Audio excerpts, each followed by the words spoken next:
Donc simplement, ce que tu es en train de faire, c'est de souligner que le vaccin est une erreur. C'est pas ce que j'ai dit. Je dis simplement que pour une grande partie de la population, il ne sert à rien. Et le pire, c'est que j'étais tombée une fois sur une page Instagram des femmes qui ont été victimes de ce vaccin parce que quelque part, elles ont eu un dérèglement hormonal, un dérèglement cyclique, des femmes qui ont eu une ménopause anticipée à cause de ce vaccin. C'est des commentaires que j'ai lus. Donc quelque part, ce vaccin, il a causé des problèmes, il a causé d'autres problèmes. Et que ça se trouve que nous qui avons pris, on ne sait même pas ce qu'on a, peut-être que dans 5 ou dans 10 ans, dans 15 ans, on va développer une maladie que voilà, on n'aurait pas développée si on n'avait pas pris ce vaccin. C'est simple que cela. Pourquoi accepterais-je de m'injecter 4, 5, 6 doses d'un vaccin qui est censé m'aider à combattre un virus qui ne peut me tuer, qui ne peut m'atteindre? Il peut m'atteindre certes, mais il ne me tuera pas. Bien, à quoi bon? Pour protéger qui? Les vieux de 80 ans? Ils restent à la maison! À quoi servait le confinement? Limiter les transmissions? Vrai ou faux? À quoi bon m'enfermer si les vieux ne sont plus dehors et s'il n'y a pas de vieux chez moi? Question. Réponse? Pas de réponse. L'État aussi n'avait pas de réponse. Leur solution? Que tout le monde reste chez soi. Ça n'a pas de sens. Et je n'ai pas accepté cela. C'est d'ailleurs pour ça que j'étais dehors. Pourquoi? Il faudrait être un profond idiot, selon moi, pour croire, ne serait-ce qu'une seule seconde, que tout ce qui nous entoure, tout ce qui a été créé autour de nous, ait été le fruit du hasard. Je ne pense pas qu'un homme sensé, ok? Un homme compétent, un homme brillant, comme tu as pu le dire, comme moi, puisse ne serait-ce qu'une seconde s'asseoir et dire « Je ne crois pas en Dieu ». Bonjour à tous. Aujourd'hui, nous allons réagir à l'une des vidéos de Alex Hitchens. Vous le connaissez certainement. Alors, Alex Hitchens est un personnage assez controversé. C'est une personne qui crée toujours beaucoup de polémiques quelquefois, mais je pense que c'est une personne assez, qui a des propos parfois très logiques, malgré son air arrogant, son air hautain. Mais j'aimerais dire à ces quelques personnes qui prennent trop au sérieux les choses que Alex est une personne qui se joue un rôle. Il faut comprendre que ce rôle qui se joue d'autant, c'est un rôle qui marche bien. La preuve, vous le connaissez à cause ou grâce à ça. Donc voilà. Donc restez branchés jusqu'à la fin de la vidéo. On verra ensemble ce qu'il a dit. On essaiera de réagir. C'est parti. Si on prend Internet, dans sa base même, c'est une des plus belles inventions de ces dernières années. Avoir accès à un influx d'informations comme cela en illimité. L'information, c'est la chose la plus importante que tu devrais avoir pour évoluer. Sans information, tu ne peux pas évoluer. Pour évoluer, il te faut l'information. Et on a pu le voir à travers les guerres et même à travers l'histoire. L'information, ok? C'est la ressource, c'est la denrée la plus rare. Il te faut des putains d'informations. Maintenant, le problème étant l'utilité que tu vas faire d'Internet. Bien, on recherche des informations. Mais quelles sont les informations que recherchent les jeunes actuellement? Penses-tu sincèrement que la majorité des jeunes recherchent des informations pour évoluer dans leur vie? Je ne suis pas si sûr que ça. Les personnes qui nous regardent actuellement, sûrement, mais pour la plupart, c'est réseaux sociaux, danse et vidéos drôles. Ou vidéo en train de regarder une personne en train de manger. Il y en a qui l'aiment pas, mais bon, moi je vais pas dire que je suis fanatique non plus, hein, il a des déviances quelquefois, mais il faut avouer que c'est ça un être humain qui est honnête. Il faut, quand ça va pas, dire que ça va pas, quand ça va, dire que ça va. Là, je suis totalement d'accord avec lui. L'utilisation d'Internet à l'heure actuelle, c'est tout simplement ridicule.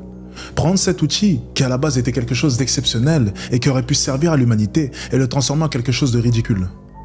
Et tu sais, j'évoquais le point au début, qu'Internet te donne accès à un influx d'informations illimité. Eh bien, là est tout le problème. C'est que les bonnes informations, les informations qui seront utiles dans ta vie sont mélangées aux informations qui ne servent à rien. Et la réalité des choses, c'est que...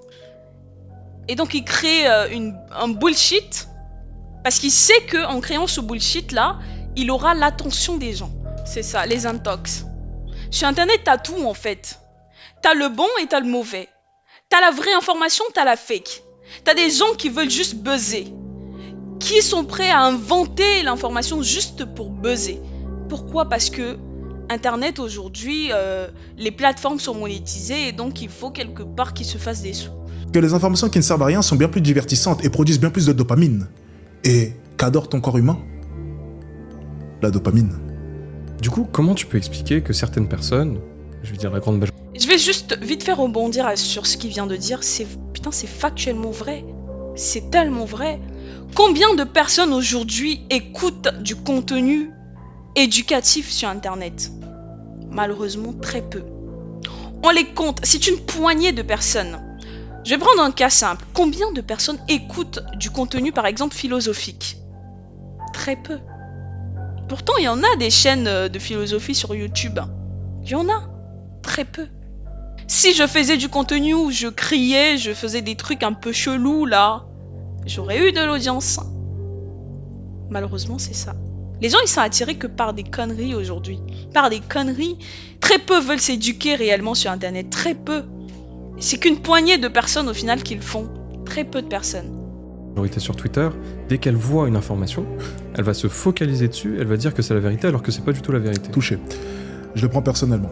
Très bonne question. Ce qu'il faut comprendre simplement, c'est quoi? C'est que tu te retrouves devant un tweet. Que l'information soit bonne ou mauvaise, ce qui compte, c'est que ça fasse polémique. C'est que les gens réagissent. C'est que tu vois des commentaires, des gens interagir. Par contre, aller rechercher directement sur Internet si l'information est bonne ou mauvaise, c'est bien moins divertissant. Rappelle-toi, les gens adorent la dopamine. Les gens sont accros à cela. Les gens adorent le divertissement. Les gens adorent la réaction, la polémique. Par contre, faire l'exercice d'aller rechercher si ton information est véridique ou non, c'est ennuyeux. Ils ne se prêteront pas à cet exercice. Absolument pas. Ils ne le feront pas. Et donc ce tweet deviendra une fatalité. Quoi qu'il en soit, c'est une réalité absolue, c'est une vérité absolue. Pour eux, Rappelez-vous juste vite fait de la polémique du joueur Achraf Hakimi qui soi-disant, à cause d'un tweet, hein, oui, il a divorcé de sa femme, mais il avait mis enfin, il donnera rien à sa femme parce qu'il avait mis toute sa fortune sur le dos de sa mère. Quelqu'un qui s'est assis comme ça chez lui, il a pondu ce fake. Il a pondu ce fake et le pire c'est que tout le monde a cru à ce merdier à cause d'un tweet. Ça se trouve que la personne ne savait même pas ce qu'il racontait. Et je pense que ouais, en fait c'était même ça, il savait pas ce qu'il racontait. Il s'en fichait de savoir ce que la loi, est-ce que c'était possible sur le plan juridique ou pas. Non, ça l'intéressait pas, il voulait juste faire ses stats. Et il a pondu ce merdier et voilà, les gens ils ont cru. Les gens ils ont cru au point où des personnalités, des personnalités assez connues comme les Francis Ganou ont retweeté en disant courage frère, t'es un mec, t'es un fort. et encore mieux s'ils te détestent. Lorsqu'ils te détestent, alors là, n'en parlons pas. Tout devient une vérité absolue. On a pu le voir il y a quelques temps. Alexis Hitchens n'a pas payé un tel. Personne n'est parti vérifier. Encore une seconde fois, tu verras, bientôt. Alexis Hitchens a violé un tel. Personne n'ira vérifier. Personne. Les gens se fichent éperdument de cela. Les gens veulent juste se divertir. Et lorsque tu comprends le monde d'Internet, et surtout lorsque tu comprends à quel point est-ce que Internet a rendu débile 99% de la population, tu le prends à la rigolade. Parce que tu comprends à quel point est-ce qu'il faut avoir atteint un haut niveau d'esclavage pour prendre une information et en faire une vérité absolue, sans même s'être documenté ou informé. Donc, comme tu le soulèves, vu que les personnes On a l'impression qu'il terrorise un petit peu le mec qui pose des questions. On a l'impression que le mec il est un peu terrorisé comme ça. Ok. Ok, Alex Hitchens. Ok. Non mais putain, qu'est-ce qu'il dit c'est totalement vrai, hein, je suis totalement d'accord avec lui, mais je voulais juste qu'on regarde un petit peu, un petit peu le regard du mec quand il a terminé sa phrase. prennent à la lettre toutes les informations qu'il y a sur Internet, au final, comment le système utilise Internet à son avantage? C'est toi et moi, dès maintenant, on marche dans la rue, ok? Et on cherche à se faire remarquer. On danse comme des zigotos. On a l'attention de toute la rue. Mais qu'un accident intervient, que se passe-t-il? L'attention est dirigée vers l'accident. Exactement. Et donc, que fait le système? Au premier problème, à la première polémique, l'information est utile. Qu'elle soit bonne ou mauvaise, cela permet tout simplement de diriger l'attention vers un autre problème. On déplace à chaque fois le débat, et tu peux le remarquer au quotidien. C'est un exercice auquel se prête l'État, et il s'y prête plutôt bien. Mais qu'est-ce que c'est vrai? Les gouvernements, ils s'y prêtent, mais au quotidien. À chaque fois qu'il y a un vrai problème, un problème sérieux, hop, on vous balance du divertissement pour que, en fait, c'est sous ce divertissement, pendant que vous êtes distrait à faire des choses, ils votent des lois. Ils mettent en œuvre des choses. Ils votent des lois qu'ils savent que vous ne serez pas d'accord si vous étiez au courant qu'ils l'avaient fait. C'est ça. Qu'il y a une problématique, dès qu'il y a un grand problème, dès qu'on veut faire passer une loi de manière discrète, et qu'ils se mettent à voter sans même notre consentement, là, bizarrement, une polémique pop. Une dans les journaux. Une nouvelle affaire. Un tel a violé un tel a tué un tel, ainsi a fait un tel, monsieur a fait ceci, monsieur a fait cela, et le réel débat est déplacé. Et ce qui est assez drôle à observer, c'est la manière dont les personnes arrivent à oublier. L'amnésie dont font preuve 99% des gens présents sur Internet. Ils sont tellement baignés dans un afflux d'informations qu'à la moindre nouvelle information ou même nouvelle polémique, ils oublient. Arrivés à ce niveau-là, Arrivé à ce niveau où tu es tellement submergé par tout un tas d'informations qui n'ont pas réellement d'utilité, que tu en viens même à oublier les informations les plus importantes pour ta vie et ton quotidien. Voilà à quel point est-ce que le système a réussi à manier Internet pour faire en sorte que ce soit une des premières armes de destruction massive pour endormir le peuple. Pour te prouver à quel point est-ce que mon point est véridique, prenons simplement l'exemple du Covid. Chaque jour, une nouvelle information. Et cette information pouvait être en totale contradiction avec l'information de la veille. Mais personne ne se posait de questions. Ils ont vu l'état de leurs propres yeux, de leurs propres oreilles, dire tout et son contraire chaque jour et pourtant accepter, dans le plus grand des calmes, le calme total, un vaccin existant seulement depuis quelques années. Comment peux-tu accepter en tant qu'homme, ou même en tant qu'être humain conscient de tes actions et de ce que tu peux accepter, comment peux-tu accepter de mettre un vaccin dont techniquement tu n'as aucune information? Aucun recul. Et le pire, c'est que ils ont fait de ce vaccin le centre de tout. Tu te vaccines pas, tu peux pas voyager. Tu te vaccines pas, tu peux pas aller au restaurant. Tu te vaccines pas, tu peux rien faire. En fait, t'étais pris comme une merde, en fait. Ils ont fait de telle sorte que la personne qui refuse volontairement de pas se faire vacciner soit vue comme un une personne qui veut pas le bien des autres. Parce qu'ils ont vendu la chose comme quoi? Ils ont vendu la chose comme, si toi tu te vaccines pas, c'est parce que tu veux pas que ton voisin soit en bonne santé. Et donc c'est toi le problème. Alors que toi qui ne te vaccines pas, tu te vaccines pas parce que tu veux pas te vacciner, mais c'est juste que parce que tu ne sais rien de ce vaccin. Et c'est à juste titre. Et donc toi qui ne le prends pas, c'est parce que quelque part tu es raisonnable. Mais la réalité a montré autre chose. Les gens qui, même vaccinés, ils avaient encore la maladie. Et on a vu en fait que le vaccin c'était que de la merde. Et même en le faisant, sachant qu'on n'avait pas de recul, ils nous forçaient à se vacciner 1 fois, 2 fois, 3 fois. Je crois que c'était 3 doses, les vaccins. Moi, j'avais pris 2 fois parce que voilà, j'étais obligée quelque part, il fallait que je voyage. J'avais pas le choix puisque c'était ainsi, il fallait se vacciner. Bon, je me suis dit, ok, j'ai pas le choix, j'ai besoin de voyager, j'ai besoin de voir ma famille. Peux-tu accepter de recevoir un vaccin venant d'une personne ou même d'un État qui est en mesure de pouvoir dire tout et son contraire chaque jour? Chacune de leurs mesures était dérisoire. Chacune de leurs mesures n'avait pas réellement de sens. Tu as 19 ans?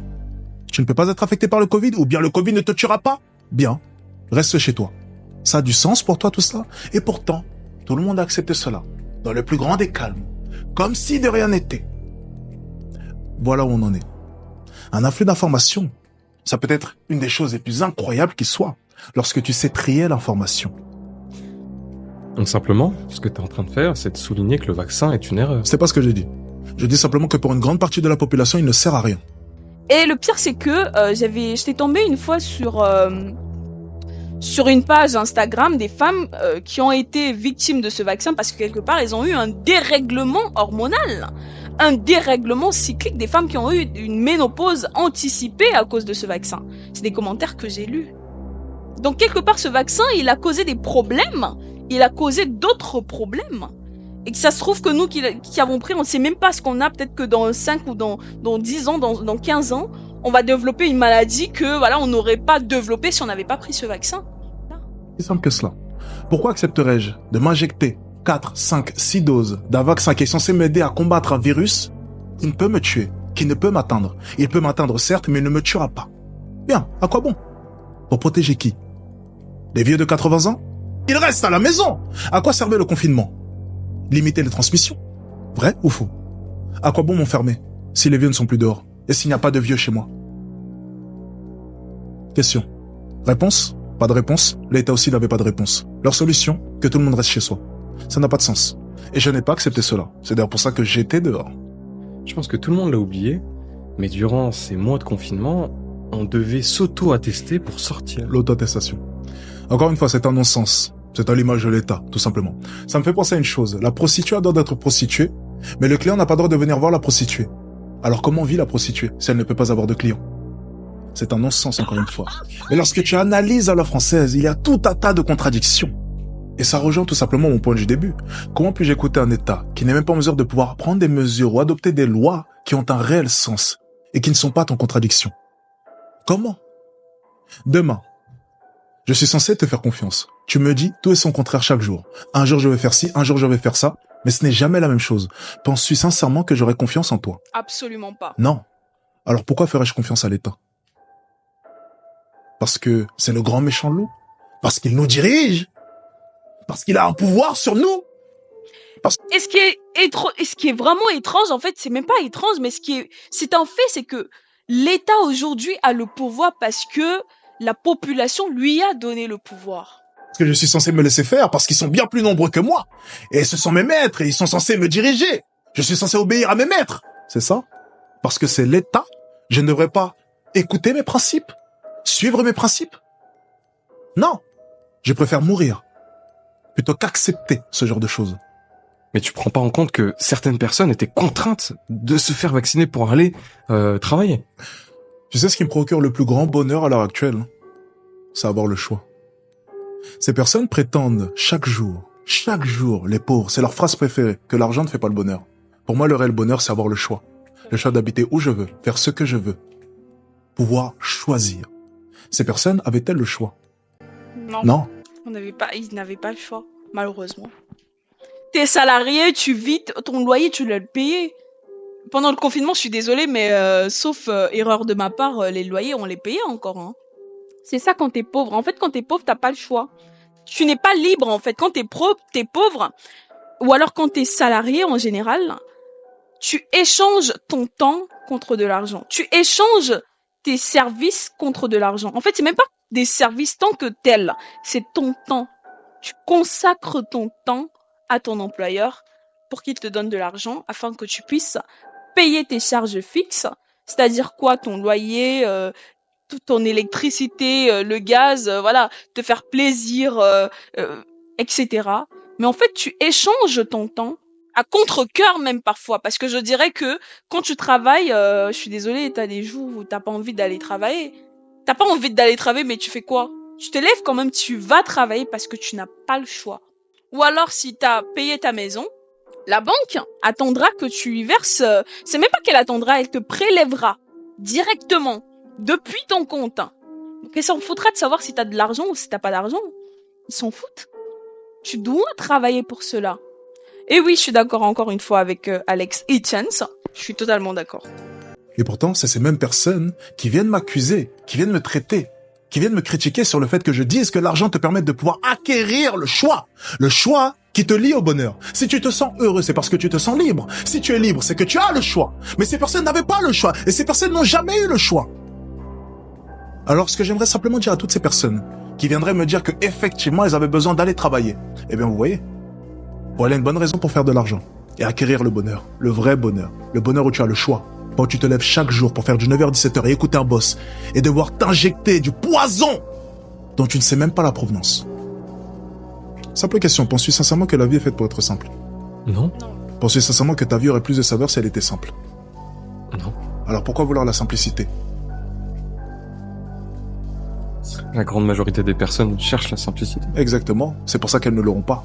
Parce que avant la simplicité, si on traduit la simplicité simplement par le fait de réussir, et donc avoir une vie qui est confortable, avant la vie confortable vient la vie qui est inconfortable.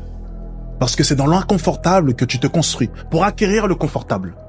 Ce qu'il faut comprendre simplement, c'est que effectivement, pour une grande majorité de personnes, affronter le système est impossible. Eh bien, on appelle ça sélection naturelle. Peu de personnes comprendront, peu de personnes affronteront, énormément de personnes n'affronteront pas. Sélection naturelle. Traduction, si tu es fait pour être pauvre, reste pauvre.